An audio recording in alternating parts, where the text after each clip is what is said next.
We believe our ministry is performing optimally in sync with the government's bottom-up economic transformation agenda.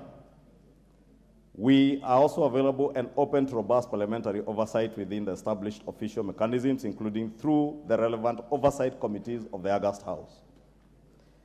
And it is in this context that the ministry writes to inform you, Honorable Speakers, of our readiness and availability to appear before the August Houses to respond to the specific issues raised by the Honorable Kimani Ichung'wah, MP, National Assembly, and the Honorable Simon Cherargei, MP, Senate, at the earliest opportunity available as per the calendar of the House. Your kind indulgence is appreciated in advance. Please do accept, Honorable Speakers, the assurances of our regard, signed by Honorable ABABU NAMWAMBA, EGH Cabinet Secretary. That letter was copied to the Head of Public Service and Chief of Staff, Felix Koskei, myself, and the Leader of Majority in the Senate, Senator Julius Murgo, the Chair of Labor Social Welfare, Honorable Dan Wanyama, and Senator Simon Cherargei, MP, Senator Nandi County. Honorable Speaker, I have chosen to read this letter out because I find it extremely condescending on the House. Extremely condescending. And while I appreciate that the minister has opted to come to the House, he has appeared to the House on invitation by the House, not him inviting himself, as he seems to imply in this letter.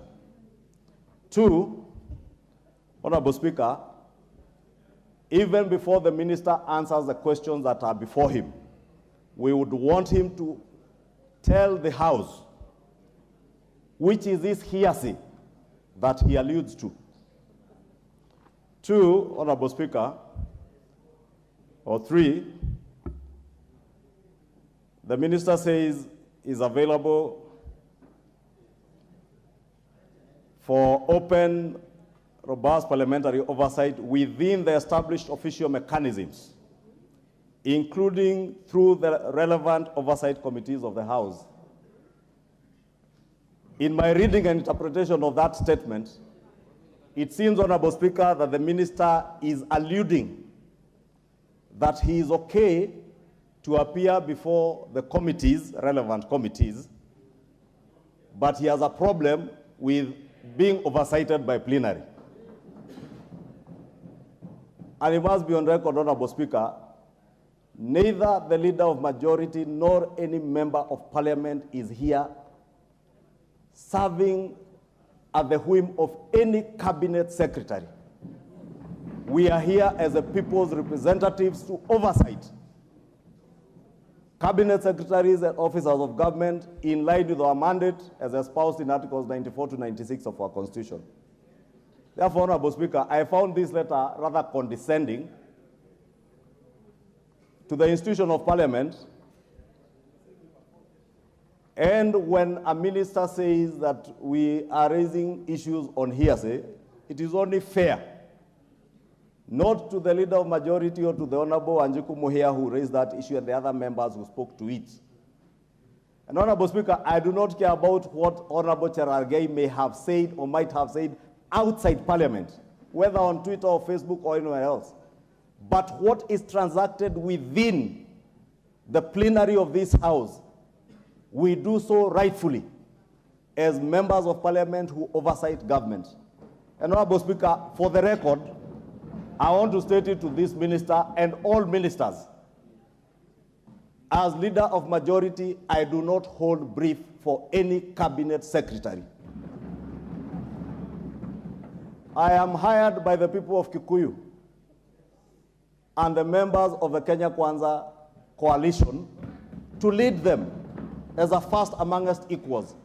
But that does not take away my role to oversight anybody. From His Excellency the President, in the executive, all cabinet secretaries, and anybody, whatever cadre you are in the executive, I will hold you to account and I will oversight you. Therefore, Honorable Speaker, I needed that to be made clear for the record,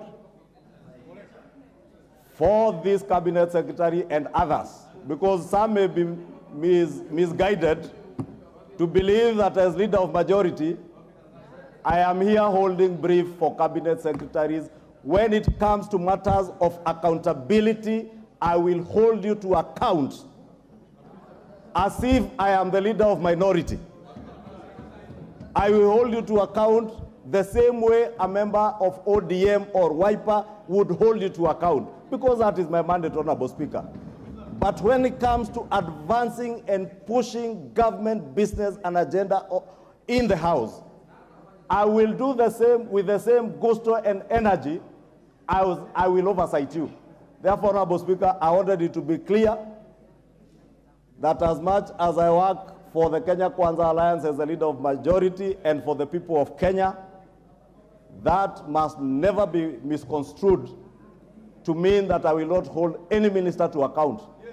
The very reason the President moved the House to amend our standing orders is because none other than the President, who has hired cabinet secretaries, want these cabinet secretaries to be accountable to the people through their elected representatives.